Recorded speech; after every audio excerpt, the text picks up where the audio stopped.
अरे लाला को खावे की ताई किसी ने मना थोड़ी ना किया, लेकिन ये तो ठलुओं को भी खिलाता है। सखियां क्या कह रही, ये तो ग्वाल वालों को भी खिलाता है। इसीलिए मैया ये बहुत ऊधम आजकल करने लगा है। और वास्तव में भगवान कैसे कैसे ऊधम मचाते हैं, सुखदेव जी राजा परीक्षित को बता रहे हैं, ध्यान दीजिए। कहते हैं सुबह सुबह मैया अपने गौओं के सींग में घी लगा देती है। क्या करती है? गौओं के सींग में घी लगा देती है। और छोटे छोटे कृष्ण बलराम दौड़ के जाते, एक इधर लटक गया, एक उधर लटक गया, नीचे भरा था गोबर। और महाराज घी तो जब घी किसी वस्तु पर लगा होगा, पकड़ेंगे तो फिसलेंगे। और महाराज दोनों फिसले, और जैसे ही फिसले, मैया बचैयो, ओ बाबा बचैयो। जब तक दौड़े दौड़े आए, नीचे भरा था गोबर से, दोनों धस गए जाके नीचे। हम मैया ने निकाला ढारी के, चल तुझके गंगा जल से स्नान कराऊंगी तुझे। पता कैसे कैसे ऊधम मचावे। छोटे से भगवान ग्वाल वालों के साथ चले जावे। और जाने के बाद में एक दिन एक महाराज खेत में बीचों बीच में बैठ गए, आसपास से पत्ते इकट्ठे किए, उनमें लगाई अग्नि, और सब बोले चलो आज हवन करेंगे। क्या करेंगे? हवन करेंगे। मंत्र मंत्र कुछ आता नहीं, ओम ओम ओम ओम ओम ओम ओम ओम ओम, आता जाता कुछ नहीं, हवन हो रहा।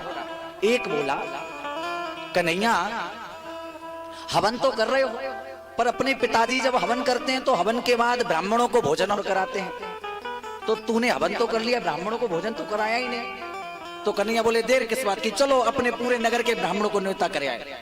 छोटे छोटे भगवान सब टोली को लेके खुद क्या है, आज हमारे यहाँ न्योता है, ब्रह्म भोज है, ठीक है। सबको न्योता दे के आ गए। भंडारे की कोई तैयारी नहीं, मैया को तो पता भी नहीं लाला क्या कराया। और ठाकुर जी ओम ओम ओम ओम कर रहे। पूरे नगर के महाराज शाम को ब्राह्मण इकट्ठे हो गए यशोदा जी के महल के बाहर। मैया कहाँ है भोजन? मैया ने पहले तो विचार किया किसी और के घर जा रहे होंगे, लेकिन जब वो सब दरवाजे के बाहर ही खड़े हो गए तो मैया कहने लगी क्या हुआ? बोले आप ही ने निमंत्रण किया, आप ही को पता नहीं? बोले निमंत्रण करने कौन आया था? तो महाराज बोले निमंत्रण करने के लिए ठाकुर जी स्वयं आए थे जल के। बोले अच्छा, कहाँ है लाला? लाला को बुलाया गया। लाला से मैया बोली क्यों रे ढारी के, ये ब्राह्मण सही बोले? लाला बोले हाँ बिल्कुल सही बोले। मैया ने कहा ऐसा क्यों किया? ठाकुर जी पता क्या बोले? ठाकुर जी बोले हम तो पूजा झूठ मूठ की कर रहे थे, हमने हवन झूठ मूठ का किया, तो हमने विचार किया कि हम दावत भी झूठ मूठ की कर दें। हमने तो केवल इसलिए बुलाया था आएंगे और दर्शन देके चले जाएंगे। भाई हमने कोई मंत्र तो बोला नहीं, हम तो उल्टे सीधे पत्तों में अग्नि लगा दिए, होम होम कर दिया, तो दावत भी तो मेरी झूठी वाली होगी। मैया बोली कान पकड़ के इतना मारूंगी कि सही हो जाएगा। ब्राह्मणों से क्षमा याचना की। माता ने अपने हाथों से स्वयं भोजन बनाया और सब ब्राह्मणों को भोजन जिमा करके वापस भेज दिया। ऐसे ऐसे कन्हैया ऊधम मचाता है। बोलो भक्तवत्सल भगवान की जय। अंदर से कन्हैया दौड़े दौड़े मैया के पास आए और बोले मैया तुमको कुछ समझ आया क्या? इतनी सारी गोपियां सब मुझे ब्लेम कर रही हैं। क्यों कर रही हैं? क्योंकि अच्छे लोग सबके आंखों में चुभते हैं। भगवान क्या बोले? अच्छे लोग सबकी आंखों में चुभते हैं। ठाकुर जी बोले मैया इनको पतियारो कहे, मैं तस्कर ये साह, चोर नाम मेरो धरे, मेरो होने न देंगी ब्याह। चोर इन्होंने मुझे इसलिए साबित किया, ये चाहती नहीं कि कल मेरा ब्याह किसी अच्छी लड़की से हो जावे। ठाकुर जी कहते हैं सखियां आज उल्हाना देकर अपने अपने घर प्रभु के दर्शन करके चली गई हैं।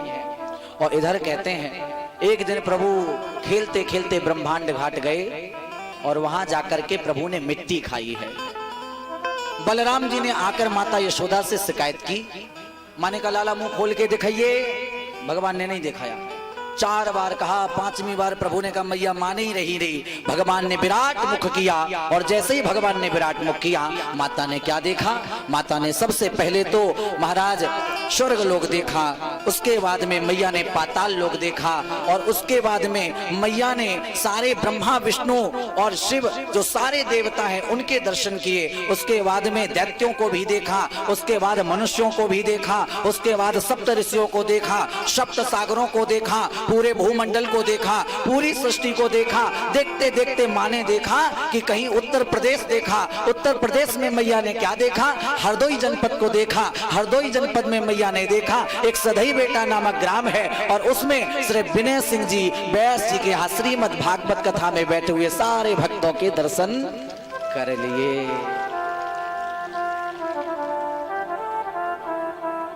और मैया ने जब इतना कुछ देखा तो मैया तो गोल गोल घूमने लगी और घूम कर पृथ्वी पर गिर गई। भगवान ने कहा यदि मैया मुझे जान गई तो फिर वही गड़बड़ होगी। तो जब तक मैया जागे तब तक प्रभु ने योग माया को बुलाया और कहा सुनो, मैया जब जगे तो ऐसा अपना आवरण करना कि मैया ने जो अभी देखा सब भूल जाए। क्यों? क्योंकि भगवान नहीं चाहते कि जीव मुझे जो प्रेम दे रहा है वो प्रेम मिलना बंद हो जावे। माँ का प्रेम जो मिल रहा है वो बंद नहीं होना चाहिए। इसीलिए प्रभु ने योग माया के द्वारा मैया यशोदा को सब विस्मृत करा दिया। बोले भक्तवत्सल भगवान की जय हो।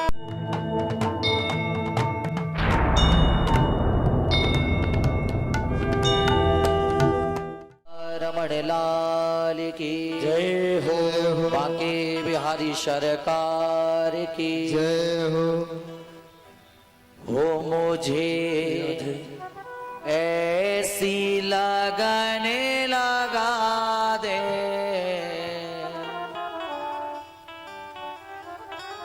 मुझे ऐसी लगन लगा दे, मैं तेरे बिना पल ना रहूं। मुझे ऐसी लगन लगा दे, मैं तेरे बिना पल ना रहूं।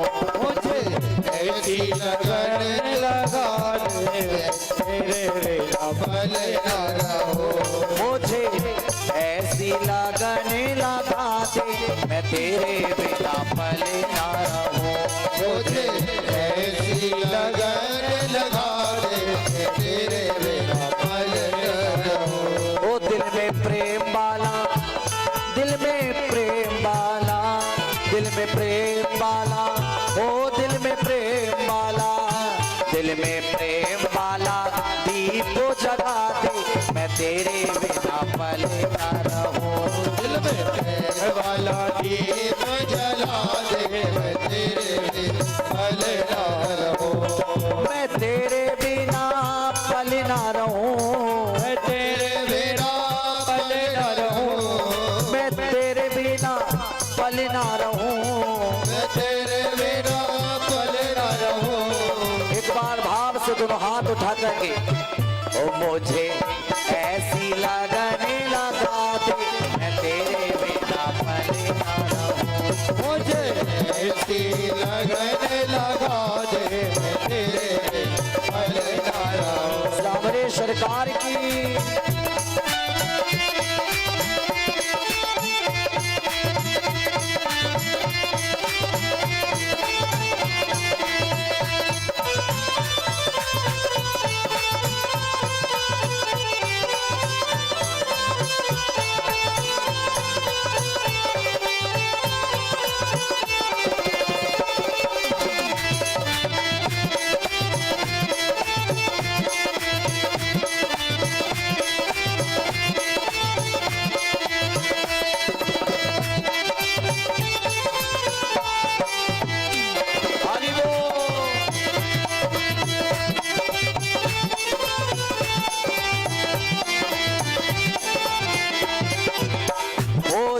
जल बिन मछली पल ना जिए।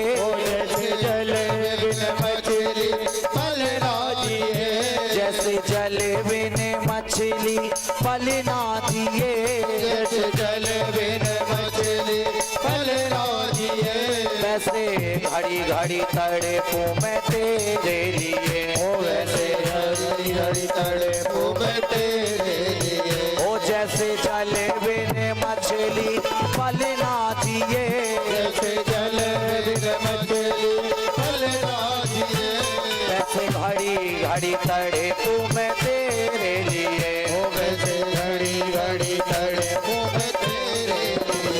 और एक बार दोनों हाथ उठा के और ताली की सेवा करके, नशा इसके वाला, ओ नशा इसके वाला, नशा इसके वाला, ओ नशा इसके वाला, नशा इसके वाला ऐसा चढ़ा दे मैं तेरे बिना पल ना रहूं। हो नशा इसके वाला ऐसा चढ़ा दे मैं तेरे बिना पल ना रहूं। ओ मुझे ऐसी लगन लगा दे मैं तेरे बिना पल ना रहूं।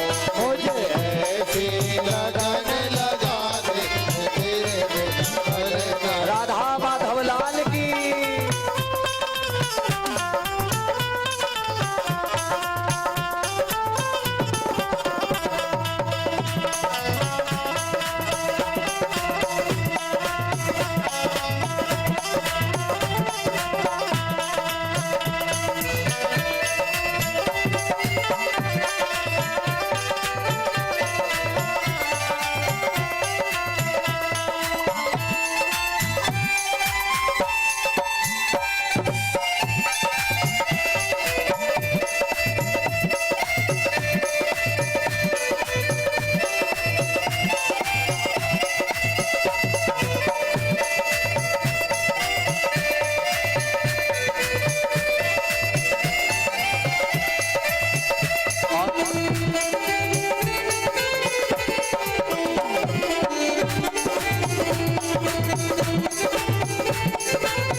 और कहिए, तेरी चरणों की धूल में मैं मिल जाऊं, तेरे चरणों की धूल में मैं मिल जाऊं। बसे पास यहीं रहो कहीं दूर नहीं जाऊं।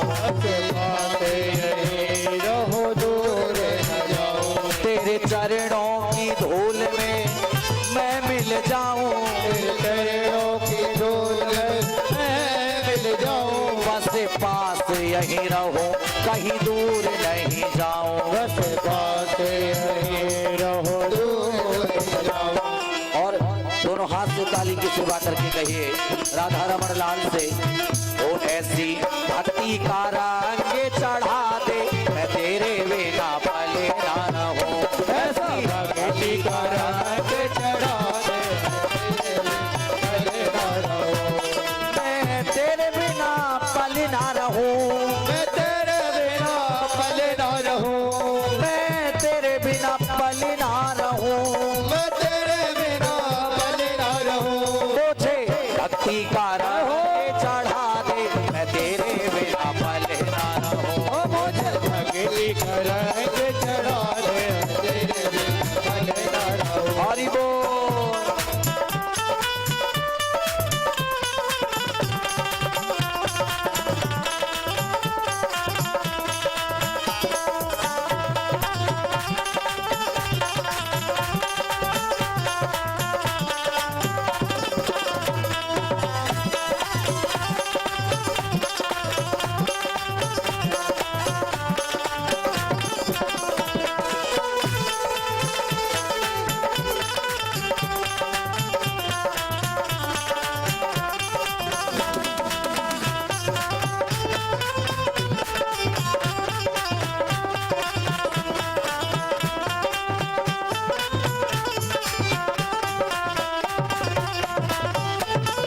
तूने दिल को चुराया मैंने कुछ ना कहा। तूने दिल को चुराया मैंने कुछ ना कहा। तूने दिल को चुराया मैंने कुछ ना कहा। तूने दिल को चुराया मैंने कुछ ना कहा। तूने बड़ा तड़पाया मैंने कुछ ना कहा। ओ तूने बड़ा तड़पाया मैंने कुछ ना कहा। और अब एक भक्त क्या कह रहा है, ओ अब एक झलक तू दिखा दे, अब एक झलक तू दिखा दे मैं तेरे बिना पल ना रहूं।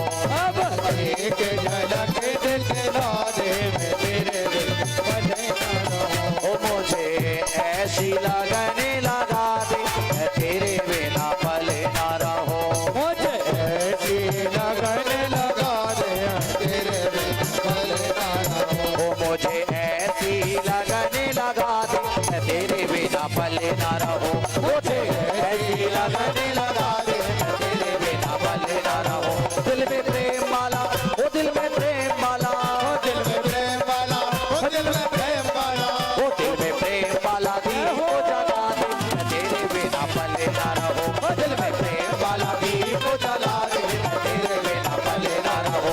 मुझे बत्ती का रंग चढ़ा दे मैं तेरे बिना पले ना रहो। मुझे ऐसी लगन लगा दे मैं तेरे बिना पले ना रहो। मुझे ऐसी लगन लगा दे मैं तेरे बिना पले ना रहो। मुझे ऐसी लगन लगा दे मैं तेरे बिना पले ना रहो।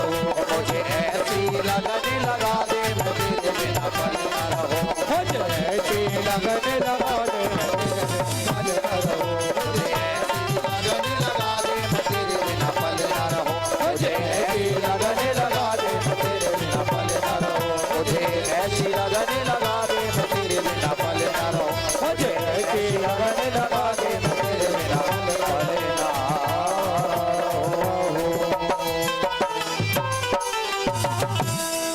बोलिए राधा माधव लाल की जय हो, भागवत महापुराण की जय हो। एक बार जोर से बोलना पड़ेगा, आवाज थोड़ी धीरे आई, और तेज से बोलना पड़ेगा।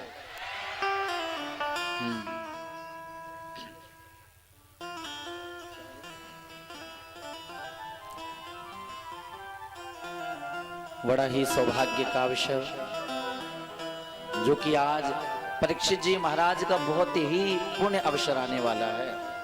क्यों? क्योंकि आज परीक्षित जी महाराज का कमाया हुआ जो धन है, वो जो धन रूपी लक्ष्मी जो परीक्षित जी की बिटिया है, आज लक्ष्मी रूपी बिटिया का विवाह श्री नारायण के साथ होगा। किसके साथ? परीक्षित जी के द्वारा कमाई हुई लक्ष्मी रूपी बिटिया का विवाह नारायण के साथ होगा।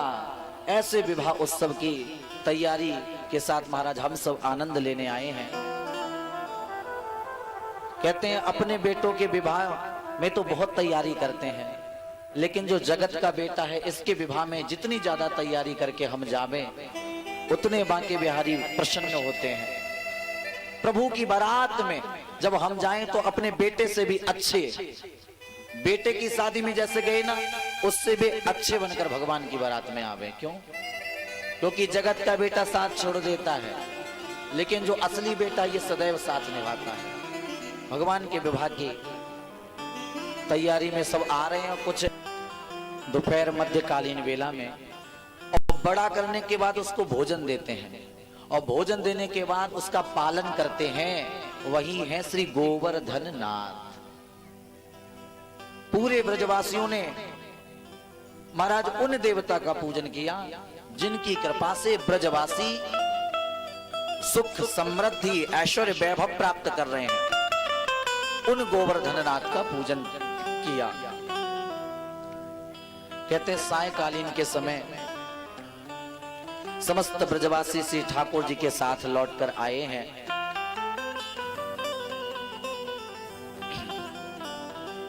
भगवान ने गोपियों से वादा किया है, जब भगवान वेणु का निनाद करते हैं ना, जब वेणु का निनाद होता है तो महाराज जितनी भी गोपियां हैं वो पागल हो जाती हैं। एक दिन गोपियों ने कहा, श्याम या तो तुम ये जो मुरली है बजाया मत करो, या फिर कोई दिन निश्चित कर दो जिस दिन तुम मुरली बजाओ और हम आकर नृत्य करें।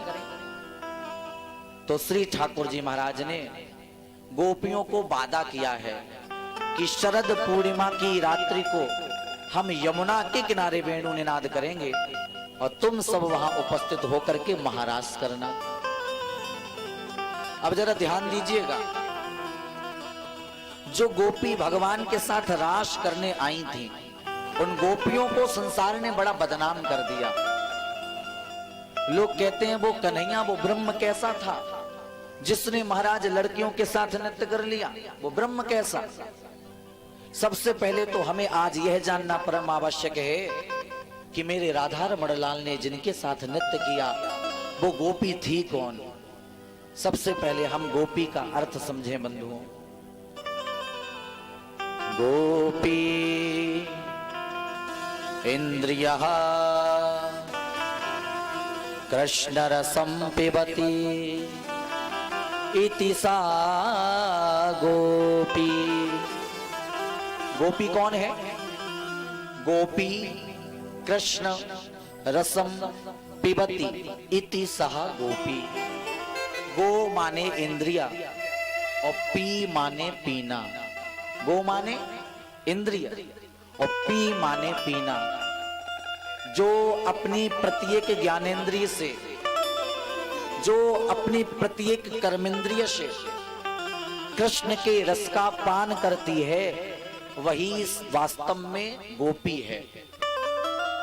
यानी कि जिह्वा, जो जिह्वा है ना, यदि ये कृष्ण का नाम ले रही है तो ये असली गोपी है।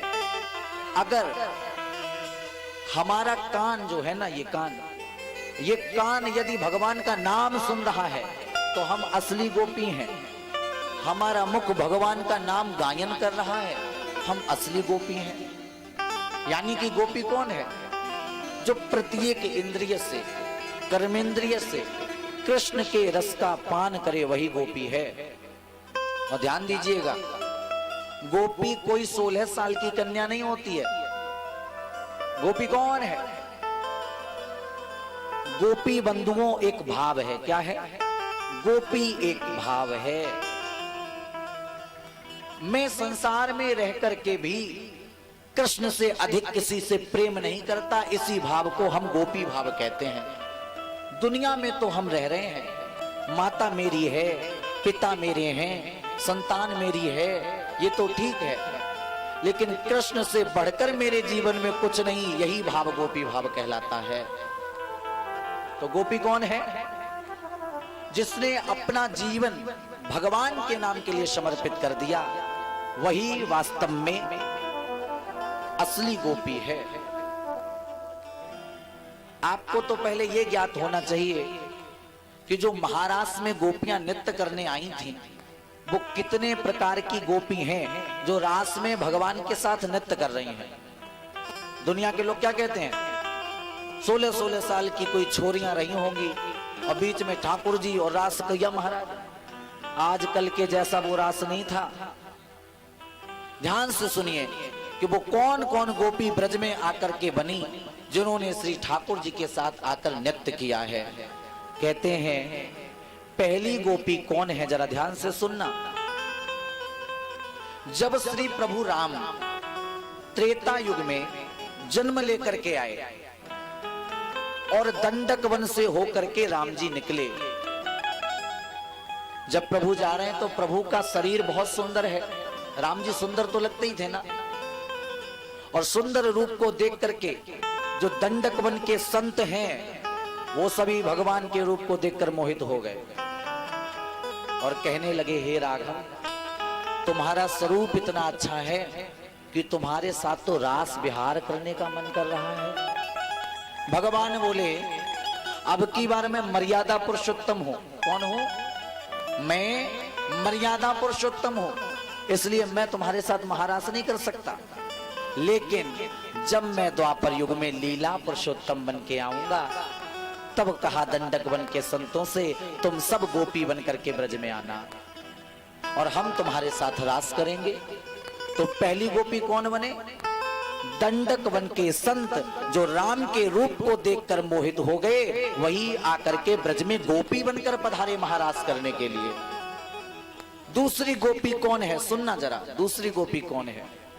कहते हैं एक समय की बात है, जब राजा बलि ने महाराज देवताओं का राज्य हरण कर लिया, तब छोटे से बामन भगवान चल करके राजा बलि के दरवाजे पहुंचे हैं और देवताओं का राज्य छुड़वाने के लिए महाराज वहां पर उपस्थित हुए। और जब छोटे से बटुक भगवान राजा बलि के यहां पर पधारे हैं। बलि कौन था? बलि दैत्य था। कौन था? राक्षस।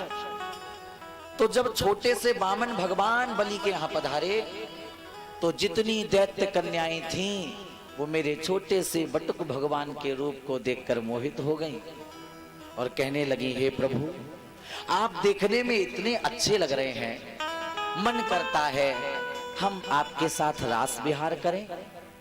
तब भगवान ने वामन स्वरूप में महाराज स्वयं कहा दैत्य कन्याओं से, चिंता मत करो, कुछ समय के उपरांत में जब हम ब्रज में महारास करेंगे तब दैत्य कन्याओं तुम भी वहां गोपी बनकर महारास में उपस्थित हो जाना। तो दूसरी गोपी कौन है? दैत्य कन्या। अब जरा ध्यान देना, महारास में तीसरी गोपी चलकर कौन आई? कहते हैं एक समय की बात थी, समुद्र मंथन के समय भगवान ने एक अवतार लिया। कौन सा लिया था? कच्छप अवतार, कछुए का अवतार लिया था। और जब मेरे प्रभु ने कच्छप का अवतार लिया तो उसी समय महाराज कहते हैं कच्छप के रूप को देखकर जितनी भी वहां मत्स्य कन्याएं थीं वो सब महाराज मत्स्य कन्याएं आकर के प्रभु के रूप को देखकर मोहित हो गईं और कहने लगी, हे प्रभु, आपका रूप, आपका लावण्य, आपका माधुर्य देखकर मैं तो मोहित हुई जा रही हूं। वो कब अवसर आएगा जब हम आपके साथ नृत्य करेंगे? तब भगवान ने उन महाराज मत्स्य कन्याएं जो हैं उनसे कहा कि जब मैं वृंदावन की पावन भूमि में निधिवन के समीप महारास करूंगा तब तुम भी वहां गोपी बन करके आ जाना। तो तीसरी गोपी कौन है? बोले तीसरी गोपी महाराज मत्स्य कन्या है। तीसरी गोपी मत्स्य कन्या। चौथी गोपी कौन है? जरा ध्यान से सुनना।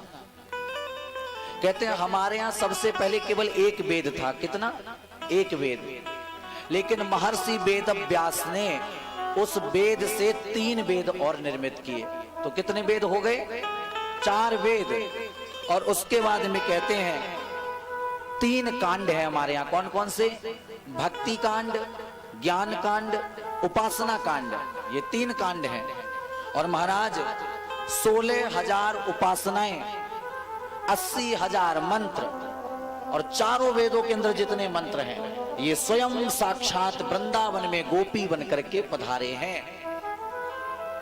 कितने पागल समाज में लोग हो गए, न कभी कथा की शरण में आते हैं, न कभी कथा मन लगाकर सुनते हैं, बस नृत्य आदि करके चले जाते और दुनिया में कहते फिरते हैं वो कृष्ण कितना नृत्यकर था जो छोरियों के साथ नृत्य कर लिया।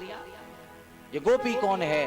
गोपी तो यहाँ बैठा हुआ हर मनुष्य है, गोपी तो यहाँ बैठी हुई हर बाला है, गोपी यहाँ बैठी हुई हर वृद्ध माता है, गोपी मंच पर उपस्थित हर व्यक्ति है, हर व्यक्ति गोपी है।